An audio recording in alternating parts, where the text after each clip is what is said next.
Meu voto, escolhas que fazem a diferença, tem a ver com o momento político que a gente está vivendo, mas não só isso. Principalmente sobre voto na Bíblia, é mais do que aquela cédulazinha ou aquela parte da urna eletrônica que você registra a sua escolha. É quando você faz um compromisso com Deus. Eu me comprometo com algo. Meu voto com Deus faz com que eu viva um tipo de vida que vai fazer diferença ao meu redor. Precisa ser diferente, irmãos. Infelizmente não é muito. Na verdade, é uma coisa que é paradoxal, que é contraditória. Vivemos a mesma vida que as pessoas que não creem em Cristo vivem. Os mesmos problemas, as mesmas situações financeiras, de enfermidade, problemas na família. Mas no nosso coração, a gente precisa enfrentar, conviver com isso de maneira diferente. A gente tem a cada domingo falado um pouquinho. Domingo passado a gente falou sobre o quê? Quem lembra a palavrinha que a gente usou? Coerência. A gente precisa ser coerente com as coisas que a gente afirma crer. Hoje, a gente vai falar sobre integridade. Coragem para não se corromper. Qual foi a história de semana passada, crianças? Que voz bonita, né? Sadraque, Mesaque e Abidnego na fornalha em chamas. E hoje a gente vai deixar os amigos de lado um pouquinho, vamos falar sobre Daniel. Daniel diante do rei Belsazar. Então a gente vai ler o capítulo 5 inteiro, mas como são 30 versículos, eu não vou ler ele no início. Eu vou ler conforme a gente vai avançando. Só para você ter uma ideia do que está acontecendo, muito tempo se passou entre o final do capítulo 4 e o capítulo 5. Está lá só algumas linhas na nossa Bíblia, mas os comentaristas dizem que já passaram 70 anos desde que Daniel foi tirado de Israel. 70 anos. Isso quer dizer que... Quantos anos eu falei que mais ou menos Daniel tinha quando ele foi deportado? 12 a 16 anos. Era um adolescente. Mais 70 dá quanto? 80 e lá vai fumaça. Daniel já era um senhor de idade agora. Da morte de Nabucodonosor já tinham passado 23 anos também, mais ou menos, segundo os registros oficiais da Babilônia, desde a sua morte até a queda. Porque no final do capítulo 5 que a gente vai ler hoje, a gente vai ver que a última linha, o último versículo fala sobre a queda da Babilônia e a conquista da Babilônia pelos medo-persas. A gente vai aprender história também um pouquinho. O que é importante para a gente saber? Apesar de terem se passado cerca de 70 anos, Daniel continuou vivendo o mesmo tipo de vida. Eu quero que você já comece a pensar. Pensa um pouco sobre a sua conversão. Que tipo de crente você era quando você conheceu a Cristo? Quanto isso incendiou o seu coração e quanto isso mudou e fez com que você, de fato, tivesse escolhas que faziam diferença, que até assustava as pessoas, chegava até a escandalizar. Não, como é que você consegue aceitar isso? Como é que anda a sua fé hoje? Se você pensar num período de tempo que se estende, como a minha fé resiste a essa caminhada? A sua fé tem resistido? A gente vai ver um pouquinho sobre a fé de Daniel. E ao aprender sobre a fé de Daniel, a gente vai tentar aplicar isso na nossa vida. Então vamos lá. Versos de 1 a 6, alguém que tem uma voz bem forte. Não, eu vou ler para não embolar. Vamos lá. Versos de 1 a 6, diz assim, presta atenção, pessoal. O rei Belsazar deu um grande banquete a 1000 dos seus grandes e bebeu vinho na presença dos 1000. Enquanto Belsazar bebia e apreciava o vinho, mandou trazer os utensílios de ouro e de prata que Nabucodonosor, o seu pai, tirara do templo que estava em Jerusalém, para que neles bebessem o rei e os seus grandes, as suas mulheres e concubinas. Festão. Ele decidiu dar uma mega festa. E tem crianças assistindo, mas da pior qualidade moral possível. Vinhos, mulheres para todo quanto é lado. Concubinas estão presentes. Vinhos, e aí ele fala assim, cara, ele teve uma grande ideia. Verso 2 que a gente acabou de ler, ele fala que ele lembrou que Nabucodonosor, seu pai, tinha pego os utensílios de ouro e prata do templo de Jerusalém. Mas Nabucodonosor teve a sabedoria de apenas guardá-los como tesouro. Belsazar dá um passo além na sua decadência moral, na sua afronta a Deus. Ele quer usar esses utensílios para festejar, para encher a cara. Então ele está com os seus 1000 líderes mais influentes e para mostrar o seu poderio, o poder dos seus deuses, ele quer afrontar os deuses de Jerusalém, o Deus de Jerusalém. E ele manda trazer e vamos encher a cara com isso. Verso 3, só um detalhe. Aqui está dizendo que Nabucodonosor era o seu pai. E aí é um detalhe para a gente, só para a informação histórica, não quer dizer que Belsazar era filho de Nabucodonosor, porque os registros históricos não dizem isso. Na verdade, isso é uma expressão, como a gente fala, que Jesus é filho de Davi. A gente não já leu isso várias vezes na Bíblia? Jesus era filho de Davi? Não diretamente, mas na sua descendência, Davi era alguém importante. Na descendência, na ascendência, na verdade, né? Nas pessoas que vinham atrás de Belsazar, Nabucodonosor devia ser seu tataravô. Belsazar era o 4º rei depois da morte de Nabucodonosor. E, na verdade, ele não era o rei. O rei era o seu pai, que se chamava, vou ver aqui, é um nome Nabonido. Bonito, se tiver um filho, se for homem, você chama ele de Nabonido. O pai de Belsazar era Nabonido. E ele gostava muito de viajar e bater perna. O que ele fez? Pegou o seu filho e botou o seu filho como co-rei. Co-regente. A gente vai ver um pouquinho mais disso na frente. Verso 3. Então trouxeram os utensílios de ouro que foram tirados do templo da casa de Deus que estava em Jerusalém e beberam neles o rei, os seus grandes e as suas mulheres e concubinas. Beberam vinho e deram louvores aos deuses de ouro, de prata, de bronze, de ferro, de madeira e de pedra. É Deus que não acaba mais. No mesmo instante apareceram os dedos na mão de homem e escreviam de fronte do candeeiro na caiadura da parede do palácio real, e o rei via os dedos que estavam escrevendo. Então, podia ser só efeito do vinho, mas todos os 1000 viram, de repente, aparecer dedos na parede e escrever uma mensagem na parede. E foi algo tão forte que o texto continua, diz assim: então se mudou o semblante do rei e os seus pensamentos o turbaram.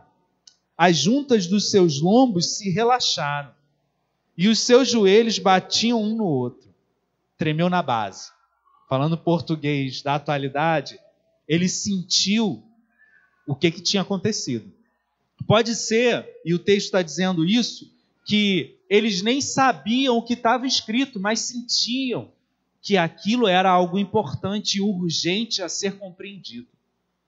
Mesmo bêbados, mesmo embriagados pela festa, pela comilança, eles sabiam que aquilo ali era algo que precisava ser entendido por eles. Percebe que o texto vai dizer que a aparência do rei se mudou completamente. Essa ideia do semblante relaxar, ele sentiu o peso disso tudo. Ele literalmente começou a se tremer. Não só pela imagem sobrenatural de uma mão escrevendo algo na parede, mas o seu coração, e quem peca, talvez não sinta plenamente por não ter Cristo, quem não tem, mas você sabe que algo é errado. No fundo, você sabe que está fazendo algo que não deveria estar fazendo. Você sabe que está afrontando a Deus. Versos 7 a 16 diz assim: o rei ordenou em voz alta que se introduzissem os encantadores, os caldeus e os feiticeiros, Falou o rei e disse aos sábios da Babilônia: qualquer que ler essa escritura e me declarar a sua interpretação será vestido de púrpura, trará numa cadeia de ouro ao pescoço e será o terceiro no meu reino. O rei grita em alta voz. Ele está desesperado. Ele está gritando em desespero. Ó, traz quem for. Feiticeiro, mago, sábio. Quem tiver alguma chance de interpretar isso, traz, porque eu preciso saber.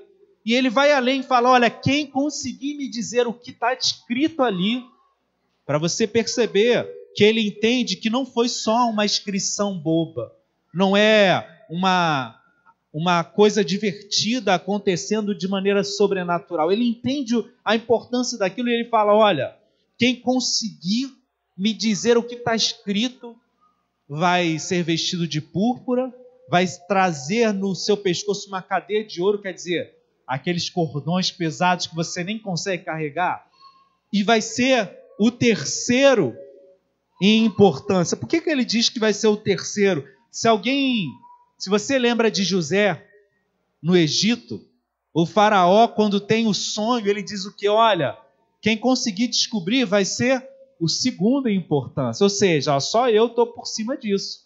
Mas como Belsazar já era o segundo, como eu falei, ele fala, descobrir vai ser o terceiro, não pode ser o segundo, senão vai ficar igual a mim.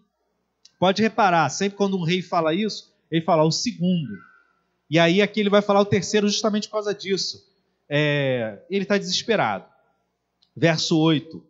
Então entraram todos os sábios do rei, mas não puderam ler a escritura, nem fazer saber o rei a sua interpretação. Com isto se perturbou muito o rei Belsazar, e mudou-se-lhe o semblante, os seus grandes estavam sobressaltados. Percebe? O que está acontecendo? Todo mundo tentou de tudo. E a gente vai ver daqui a pouco que eram 4 palavras. As pessoas podiam ter chutado qualquer coisa, né? Ó, rei, está dizendo que o senhor é muito bonito, que o senhor vai vencer todas as batalhas, mas parece que nem... Eu fico imaginando que alguém deve ter tentado falar alguma coisa, mas não colou. Mas a verdade que o texto traz é que ninguém conseguiu. Todos os sábios, feiticeiros, encantadores, e seja lá o que for, que foram chamados, ninguém conseguiu dizer o que estava escrito. E o texto diz que isso perturba o rei, traz nele, fala que o semblante dele já tinha se mudado. O verso 9 diz que ele se perturbou ainda mais, ao ponto do seu semblante, o seu rosto, se mudar. E a liderança da Babilônia que estava festejando também começa a ficar sobressaltada, preocupada. O que quer dizer? Uma informação para a gente entender o que está acontecendo, Babilônia já não era mais a mesma, o grande império. Eles estavam já cercados e os estudiosos dizem que nesse tempo a cidade estava sitiada pelos persas. Então, o reino já não era aquilo. Provavelmente no coração deles, aquilo ali deveria ser uma mensagem que dizia a respeito ao futuro deles. Por isso eles estavam tão preocupados. Verso 10 diz o seguinte: a rainha mãe, por causa do que havia acontecido ao rei e aos seus grandes, entrou na casa do banquete e disse: ó rei, vive eternamente. Não te turbem os teus pensamentos, nem se mude o seu semblante. Há no teu reino um homem que tem o espírito dos deuses santos. Nos dias de teu pai se achou nele luz e inteligência, e sabedoria como a sabedoria dos deuses. Teu pai, o rei Nabucodonosor, sim, teu pai, ó rei, o constituiu chefe dos magos, dos encantadores, dos caldeus e dos feiticeiros. Olha, toda essa galera aí que não conseguiu fazer nada, existe alguém que estava sobre eles. E é importante a gente perceber que, com tudo isso que a gente está lendo, dá a entender que Daniel caiu no esquecimento. Depois de gerações, lá com Nabucodonosor, há 23 anos atrás, que foi a data da sua morte, Daniel provavelmente ainda era alguém de proeminência no reino. Mas depois de 3, 4 reis, Daniel já tinha caído no esquecimento. E a rainha mãe se lembra: olha, peraí, existe alguém que está acima dessa galera que não conseguiu nada. O nome dele é Daniel. Isso diz respeito também à vida que Daniel continuou vivendo. Imagina se Daniel conseguisse lá atrás, como conseguiu,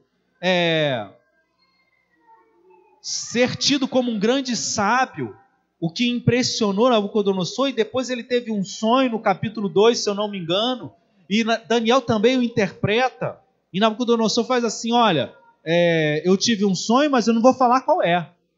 Vocês é que digam qual foi o sonho que eu tive, e digam o que ele significa.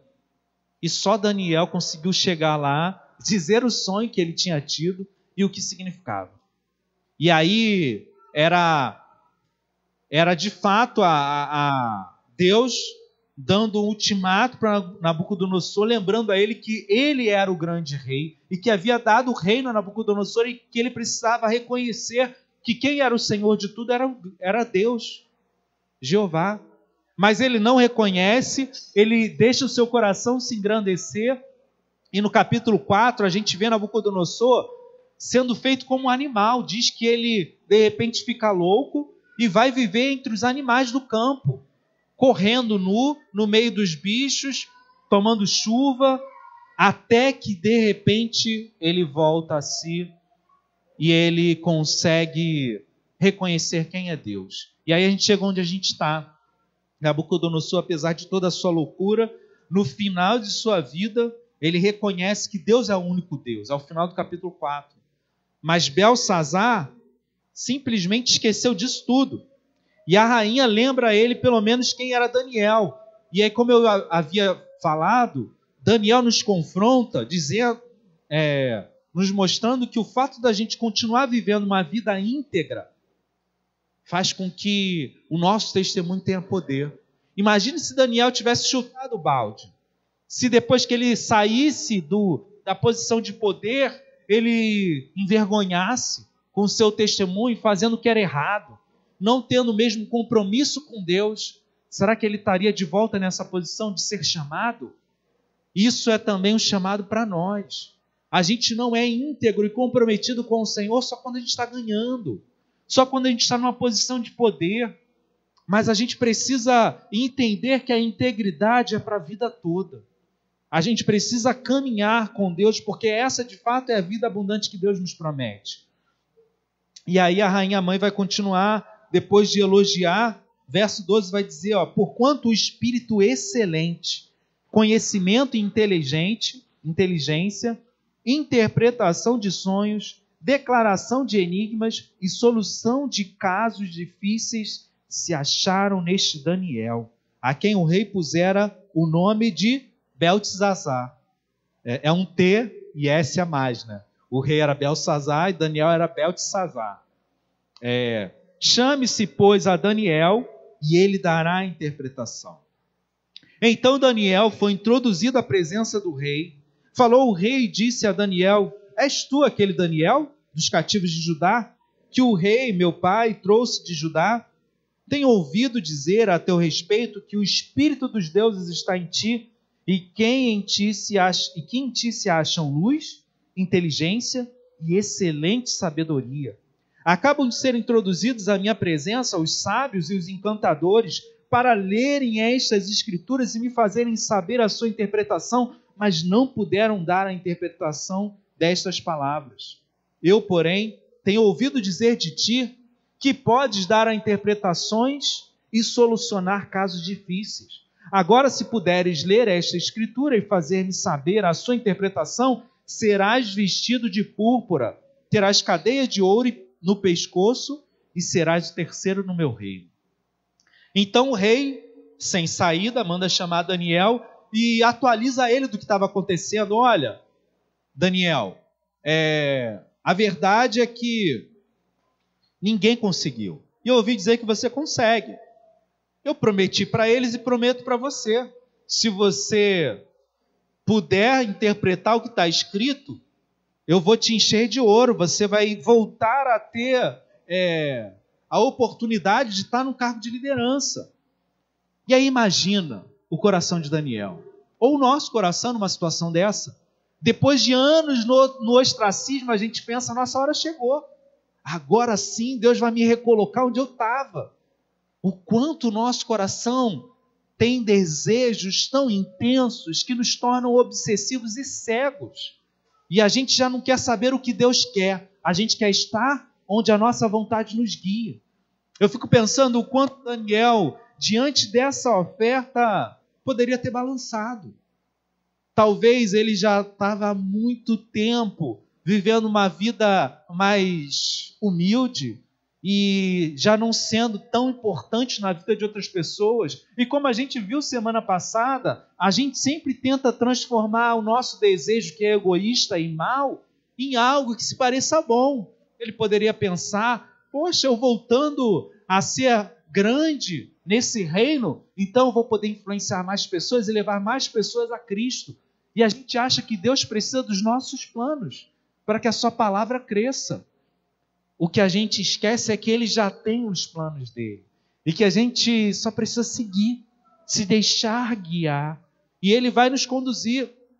Eu não sei quantas coisas você tem desejado, e a verdade é que todas essas coisas têm nos deixado cegos, ao ponto da gente abandonar nossa integridade com o Senhor, ao ponto da gente julgar as outras pessoas e acusá-las, porque elas não nos ajudam na nossa caminhada, porque talvez elas falam a verdade. E perceba, se Daniel se deixa corromper nessa hora, certamente ele não poderia exercer a sua missão de ser voz de Deus, porque a mensagem a ser interpretada não era nada agradável.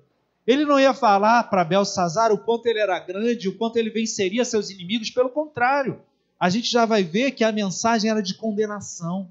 E como alguém que desejava riquezas, e como alguém que desejava posses e honras, ia falar a verdade nesse caso. Colocar em risco a sua própria vontade. É algo muito sério.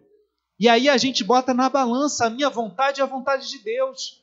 O problema é que quando eu estou obsessivo e cego pelas coisas, eu finjo que eu não conheço a vontade de Deus. Eu tento ignorá-la, porque ela me confronta, ela me leva a lugares onde eu preciso abrir mão de coisas. Lembra, Jesus fala que o caminho é estreito. E num caminho estreito você não pode andar com muitas coisas. Você não pode andar muito largo. Você tem que se estreitar também, porque há coisas que te impedem de passar por esse caminho, de caminhar por ele. E aí, por isso que a gente fala, o tema de hoje, a integridade exige de nós coragem. E exigiu de Daniel. E mais um detalhe, irmãos, que a gente também não vê. Quando a gente começa a desejar demais coisas, essas coisas se transformam em ídolos, em pequenos deuses do nosso coração. E aprenda que todo ídolo é mentiroso. Apenas Deus pode cumprir a sua palavra. Não sem motivo a gente começa a investir muito em áreas, em coisas, em pessoas, em desejos, e no final tudo naufraga. Porque são os nossos planos e os nossos ídolos puxando o nosso tapete e rindo da nossa cara. É isso que eles fazem o tempo todo. Eles botam um doce na boca da gente e quando a gente acha que vai saborear, eles puxam. Belsazar era rei e poderia prometer todas essas coisas, mas o seu reino ia acabar naquela noite. Ele tinha um exército ao seu redor e ele não tinha condição e nem intenção ou força para enfrentar aqueles que vinham contra ele. E ele prometia aquilo que ele iria perder. Mas há quem se deixe iludir. Há quem se deixe encantar por promessas vazias e nós muitas vezes nos deixamos. O texto continua no verso 17, diz assim: então respondeu Daniel e disse na presença do rei. O que será que Daniel respondeu? Presta atenção, ele diz assim: os teus presentes fiquem contigo e dá os teus prêmios a outrem. Todavia eu lerei ao rei a escritura e lhe farei saber a interpretação. Rei, é o seguinte, isso tudo aí fica para você, ou arruma alguém que queira, porque eu não quero. Você acha que foi simples para Daniel falar isso? Não foi. Como não é para a gente. Cada vez que a gente é tentado e as tentações tentam nos desviar de um caminho de integridade e compromisso, exige de nós não só a coragem, mas a capacidade de estar pronto para perder coisas. Daniel estava pronto para perder tudo aquilo. E aí eu vou dar o spoiler, né? Daniel perde sim, porque ele fala que ele não quer. Mas o rei Dario vai entrar e vai chamar Daniel para ser um dos grandes. Deus vai o honrar com a sua integridade. Não quer dizer que Deus é obrigado a fazer coisa alguma com a gente. Ó, Deus, estou dizendo não, mas tu vai ter que me dar de volta lá na frente. Deus sabe o que a gente de fato precisa, o que de fato pode nos manter nos seus caminhos.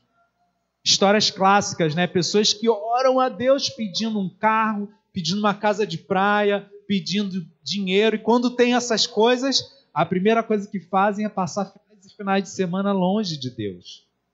Espera aí, mas você pediu para Deus te dar algo que hoje te tira da presença dele, percebe?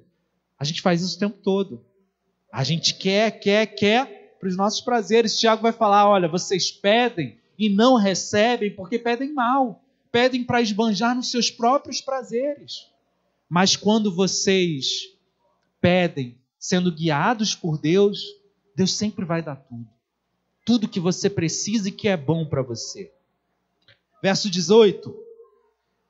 Ó Rei, Deus, o Altíssimo, deu a Nabucodonosor, teu pai, o reino e grandeza, glória e majestade. Por causa da grandeza que lhe deu, povos, nações e homens de todas as línguas tremiam e temiam diante dele. Matava a quem queria e a quem queria deixava com vida. E a quem queria exaltava, e a quem queria abatia. Quando, porém, o seu coração se elevou, e o seu espírito se tornou soberbo e arrogante, foi derribado do seu trono real, passou dele a sua glória. Foi expulso dentre os filhos dos homens, e o seu coração foi feito semelhante a dos animais, e a sua morada foi com os jumentos monteses. Deram-lhe a comer erva como aos bois, e do orvalho do céu foi molhado o seu corpo, até que conhecesse que Deus, o Altíssimo, tem domínio sobre o reino dos homens e a quem quer constitui sobre ele. Se você tem curiosidade, depois leia o capítulo 4, que conta essa história. E olha só o que Daniel vai falar. Alguém que está comprometido com os ganhos não pode dizer isso. Ele fala, tu, Belsazar. Preste atenção, Daniel falou que ia interpretar, mas ele não está interpretando. Ainda não. Eu vou interpretar, mas antes eu vou falar umas verdades para você. Senta aí que a conversa vai ficar séria. Para ter coragem de falar a verdade, a gente não pode estar comprometido. A gente deve estar comprometido com o reino. E em amor com a pessoa que está nos ouvindo, porque a gente acha que, às vezes a gente se engana, acha que falar a verdade, a gente pode falar porque a gente é sincero, porque a gente é forte, só fala a verdade de fato quem ama a pessoa que o está ouvindo. E aí é uma verdade que vem com amor, que vem temperada na medida certa. Ele fala, tu, Belsazar, verso 22, que és seu filho, não humilhaste o teu coração, ainda que sabias de tudo isso, e te levantaste contra o Senhor do céu, pois foram trazidos os utensílios da casa dele perante ti, e tu e os teus grandes, e as tuas mulheres, e as tuas concubinas, bebestes vinho neles. Além disso, deste louvores aos deuses de prata, de ouro, de bronze, de ferro, de madeira, de pedra, que não veem, não ouvem, não sabem. Mas a Deus em cuja mão está a tua vida e todos os teus caminhos, a Ele não glorificastes. É uma observação importante. Deus não se deixa zombar. Às vezes a gente cai numa idealização de um Deus que só é bom. E Deus de fato é bom. Num Deus que só é misericordioso, e de fato Ele é. Mas Deus também é justiça. E a sua ira se levanta contra todo pecado. Não contra o pecador, mas contra o pecado. Ele nos chama a caminhar com Ele, a honrá-lo, a reconhecer, a respeitá-lo, a levar a sério e ter Ele como o primeiro compromisso da nossa vida. E quando Deus é trocado, a gente paga o preço por isso. E isso cabe a todos nós, irmãos. Homens e mulheres, adultos e crianças, somos responsáveis pelas escolhas que nós fazemos. Se levamos a sério Deus ou não, se colocamos Ele como algo importante na nossa vida, se estamos prontos a pagar o preço que nos é cobrado. Porque viver com Deus é abandonar outros deuses. E ele está dizendo, olha, você zombou de Deus. Você trouxe coisas santas para serem usadas de maneira leviana. Ah, pastor, nunca que eu ia fazer isso. Será que não? O que você tem feito com a sua vida? O que você tem feito com os dons que Deus tem colocado na sua vida? Daniel fala assim, olha, para longe os teus prêmios, porque o meu dom é para servir o reino. E o meu dom e o seu dom é para quê? É para obter ganho, elogios, honras, conquistas, para que as pessoas nos aplaudam? Ou eu estou pronto para servir ao Senhor e unicamente a Ele, ainda que eu não ganhe nada em troca? Pensa sobre essas coisas. A versão desses dois versículos, versão A Mensagem, versos 22 e 23, diz assim. Olha só o que Daniel falou para Belsazar, mesmo texto que eu acabei de ler, só que numa linguagem mais clara para a gente, diz assim, você é filho dele, de Nabucodonosor, e sabe de tudo isso, mas é tão arrogante quanto ele no seu pior momento. O pior de Nabucodonosor, você ainda é pior. Você ainda é mais arrogante do que ele no seu pior momento. Olhe para você mesmo. Quer competir com o Senhor do céu? Você mandou buscar as taças sagradas do templo dele só por farra? Para que o Senhor, seus nobres, suas mulheres e concubinas pudessem beber nelas? O rei usou as taças sagradas para brindar seus deuses de prata e ouro, de bronze e ferro, de madeira e pedra, deuses cegos, surdos e mudos, mas tratou com desprezo o Deus vivo, que tem a sua vida nas mãos, desde o nascimento até a morte. Olha só, você está levando a sério ídolos, mas não consegue levar a sério o Deus que é vivo, que conhece o seu coração? Levar a sério. Eu levo a sério Deus? Quando Ele me chama a mudar de atitude, a levar a sério a caminhada com Ele, será que eu tenho levado Deus a sério? Verso 24 diz, então da parte dele foi enviada aquela mão que traçou esta escritura. Esta, pois, é a escritura que se traçou. Mene, mene, tekel, parsim. É um escrito em aramaico. Esta é a interpretação daquilo. Mene, contou Deus o teu reino e deu cabo dele. Tekel, pesado foste na balança e achado em falta. Pérez, dividido foi o teu reino e dado aos medos e aos persas.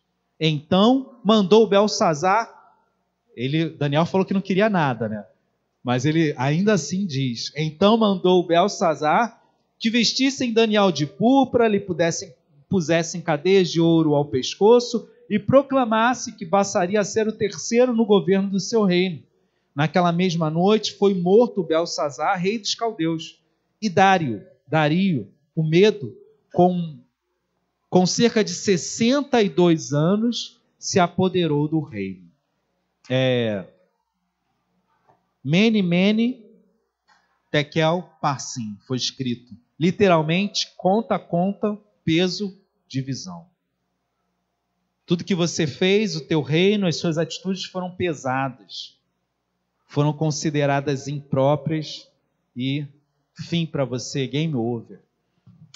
Só para você saber, aquele foi o último dia do Império da Babilônia.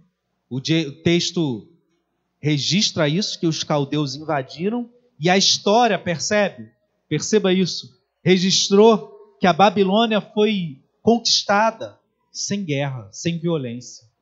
Porque toda a galera estava trancada num salão de festa, enchendo a cara e bebendo, ou preocupada com uma inscrição na parede. A história registra que, olha o que eles fizeram, eles pegaram o rio Eufrates, desviaram e invadiram justamente pelo leito do rio seco.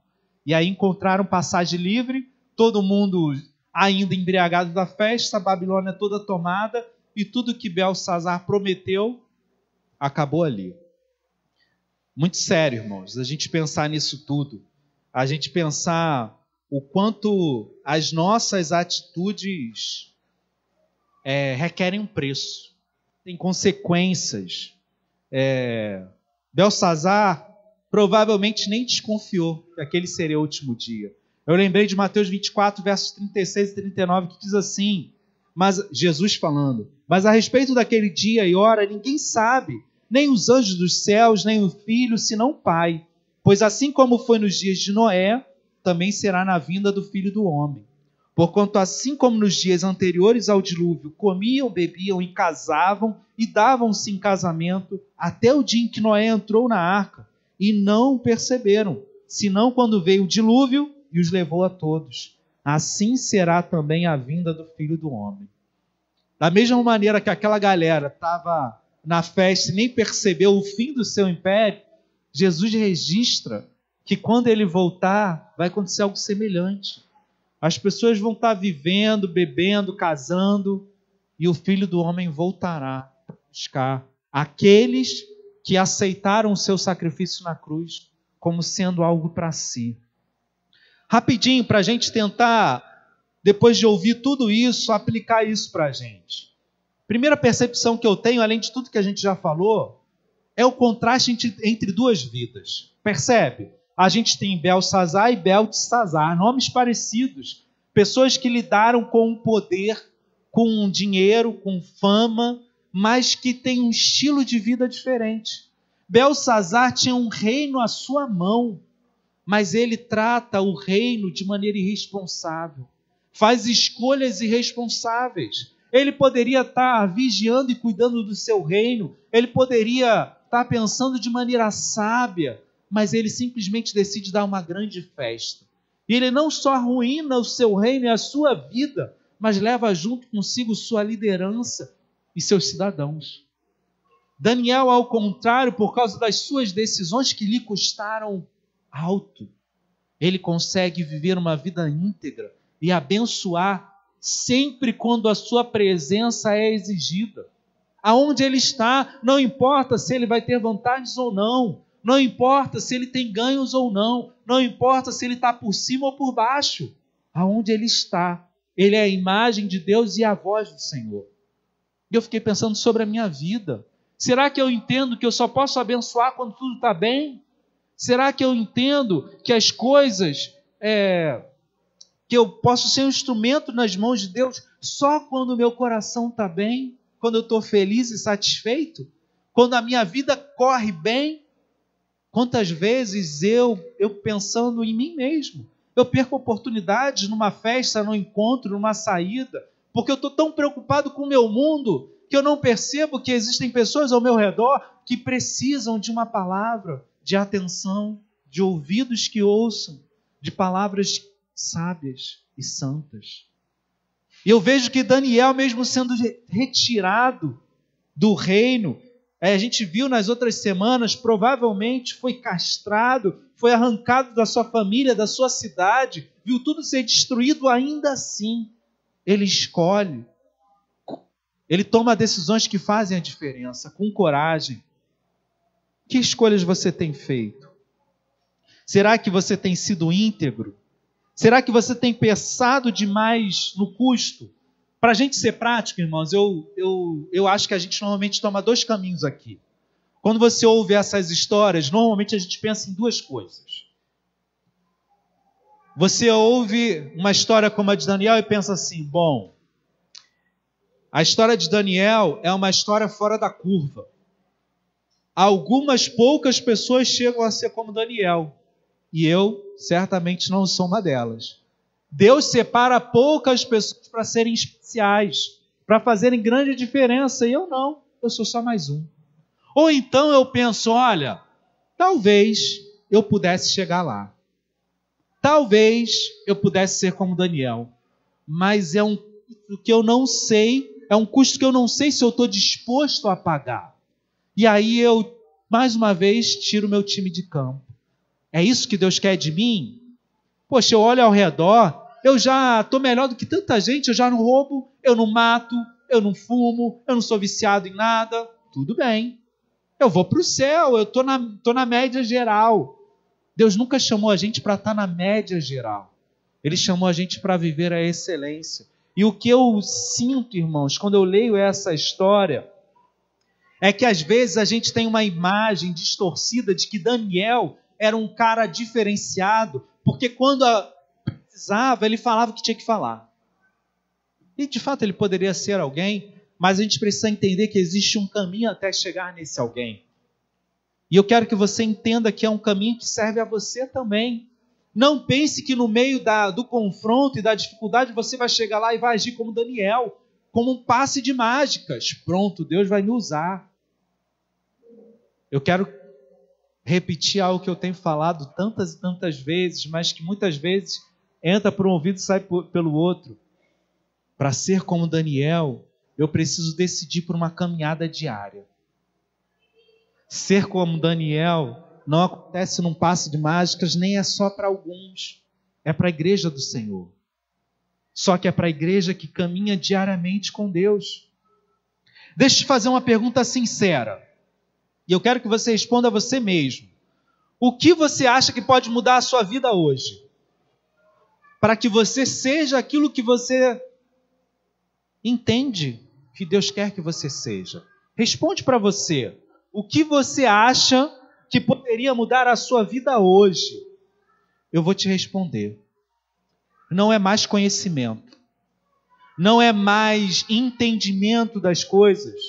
Não é você ser alguém que você não é. É pura e simplesmente tomar pequenas decisões. O que pode mudar a minha vida hoje? Como Daniel, em 70 anos, ele era alguém ainda mais firme e mais íntegro na presença de Deus, eu também preciso ser alguém que cresce com Deus. Não adianta eu vir todo domingo e conhecer mais coisas. Eu preciso, na segunda-feira, tomar decisões. Deus, eu vou abrir a Bíblia todos os dias. Deus, eu vou todo dia, no horário tal, me encontrar contigo, para que o meu coração seja moldado à semelhança de Cristo. Cristo é o meu exemplo e é quem eu sigo. Percebe? Se eu não tomo essas decisões, eu vou enchendo a minha cabeça de conhecimento, mas eu vou me acostumando com a falta de integridade. E eu deixo de ser alguém cristão e passo a ser um ímpio, porque eu sou guiado por outros valores. Porque do que você chamaria alguém que não conversa com Deus ao longo da semana? Alguém que não abre a sua Bíblia? Alguém que toma decisões a partir de si mesmo, do seu ganho pessoal? Eu não chamaria essa pessoa de crente, de cristão. Cristão é, de fato, alguém que caminha todos os dias com o Senhor. Alguém que tem a sua vida diferenciada. Não sei se vocês já viram, vou pedir para o Davidson me ajudar. Existe um filme chamado Corajosos. E é muito legal. E tem uma cena do filme que um dos personagens ele é confrontado em sua integridade. E ele é crente. E ele depende do seu emprego para sustentar a sua família. Mas o seu chefe pede para que ele faça algo que ele não deve fazer. E ele tem que tomar uma decisão. Vamos ver? Que é chocante pensar sobre isso. Sabe por quê, irmãos? E eu sei que o meu coração é bem pesaroso, porque não é fácil. Ser íntegro custa caríssimo. E nem todas as histórias acabam com aperto de mão. Ele precisava estar disposto a perder o próprio emprego e depender única e exclusivamente de Deus para ser quem ele deve ser. Ele ainda teve um tempo para pensar. Nem sempre a gente tem esse tempo para pensar. No meio de tanta política suja que a gente vive, eu quero que você pense sobre isso, porque a gente sempre quer que os outros mudem. A gente quer o bem social, mas que não nos custe nada. Todo mundo pensa em mudar a humanidade, mas ninguém pensa em mudar a si mesmo. E essa é a grande mudança que Deus espera. Para encerrar, irmãos, eu quero te dizer que o nosso Deus é um Deus diferenciado, peculiar. Jesus, quando veio a essa terra, ele mostrou, para surpresa de todos, um Deus que ninguém esperava, um Deus que era capaz de sofrer como um pai que perde o seu filho rebelde para o mundo, um Deus que é capaz de se fazer homem para morrer na cruz pelos nossos pecados. Esse é um Deus que não cabe na nosso raciocínio lógico. Por isso, as nossas decisões, pensamentos e sentimentos têm que ir além do normal. Vivemos como cidadãos desse mundo e cumprimos as leis desse mundo, mas somos guiados por leis maiores, mais altas. Jesus nos chama a acreditar que Deus está no controle da nossa vida. Não há rei, não há chefe, não há ninguém que tenha mais domínio sobre a nossa vida do que Deus. E a gente precisa voltar a acreditar que Ele é Senhor, Senhor desse mundo, Senhor do nosso coração, e que eu posso ter coragem de enfrentar um mundo que vem contra mim, com ideias diferentes, com propostas diferentes, e ainda que eu sofra ou perca, eu caminharei com esse Deus. Para encerrar, eu quero lembrar dessa ideia de caminhada. Você não precisa ser alguém diferente amanhã ou hoje, mas você precisa começar a ser alguém diferente hoje, amanhã. Começar a ser. É um processo de caminhada com Deus. O último exemplo que eu quero dar é de William Penn. A gente não conhece porque ele veio lá para os anos de 1800, lá nos Estados Unidos. William Penn era um cristão Quaker, que são cristãos que vivem em comunidade e abrem mão de um monte de coisa, de energia elétrica, eles vivem de maneira comunitária, eles vivem uma radicalidade que está muito além da nossa capacidade hoje, né? Ou pelo menos da nossa vontade. Preste atenção, ele se converteu, William Penn, e foi discipulado por George Fox, que foi um dos criadores da comunidade Quaker, né? E que lutou principalmente pelo fim da escravidão e lutou pelo fim da diferença de classes. A gente acha que isso é algo da esquerda, algo novo, mas ele assumiu com a sua própria vida a luta pela igualdade.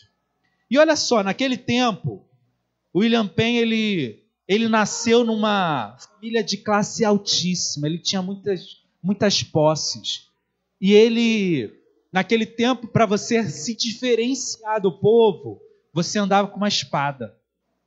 E a espada não servia para lutar, era só para dizer que você era alguém importante, alguém que tinha dinheiro e diferente dos outros que não tinham. E o William Penn tinha uma espada, porque ele era rico, mas ele era um cristão sincero e devoto. E ele foi perguntar ao seu discipulador, George Fox, se ele poderia usar a espada. O que você espera que George Fox falou para ele? Um cara que fundou comunidades, que abriu mão da eletricidade elétrica, da eletricidade, dos seus próprios bens, todo mundo trabalha, todo mundo vive junto. Eu esperava uma negativa energética e radical. Eu esperava, talvez, que ele gritasse: como assim você não entendeu isso ainda? Como assim você vem fazer uma pergunta dessa? Mas ele não falou nada disso. Ele disse simplesmente o seguinte, ele diz assim: use-a por quanto tempo conseguir, William.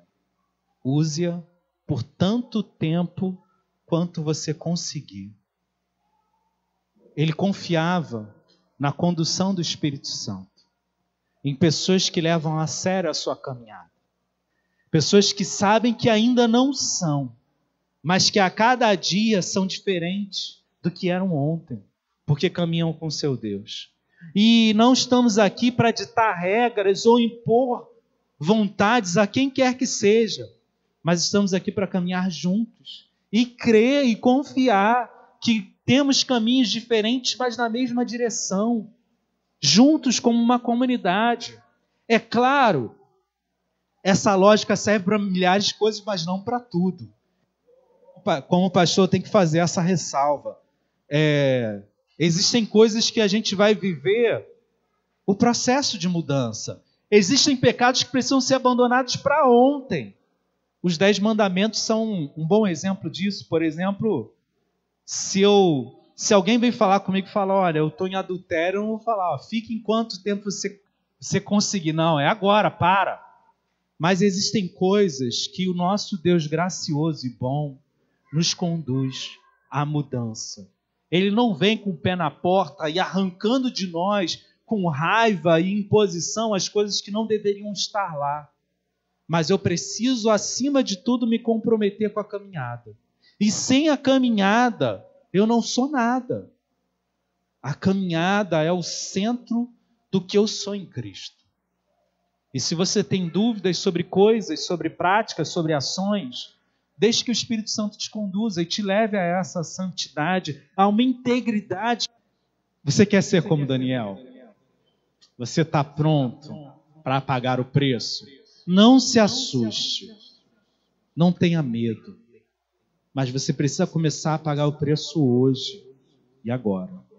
E para a gente ser muito prático e não sair daqui só com mais uma mensagem no coração, eu quero que você pare aí durante 2 minutos. Eu vou te dar um tempo para você pensar.